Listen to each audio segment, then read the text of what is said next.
udah dikasih hidup yang enak, malah hasilnya mengecewakan. Besok tidak usah pulang jika nilaimu tidak sempurna.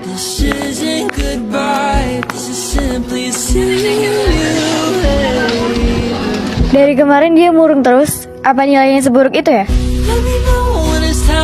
Nilainya lebih dari kata perfect, cok.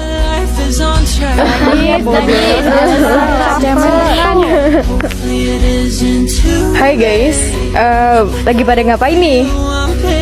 Cabut.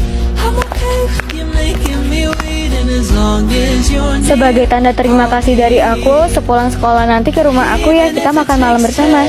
Maaf ya kalau kamu gak nyaman karena rumah aku kecil. Santai, gue nyaman-nyaman aja kok. Pak, Dek, aku pulang. Anak mama udah pulang. Kakak gak apa-apa kan? Kepala kakak kok diperban? Kakak gak apa-apa kok, tadi kejedot pintu doang. Jangan diremehkan itu. Sini mama lihat. Ya ampun, kalian hati-hati sayang.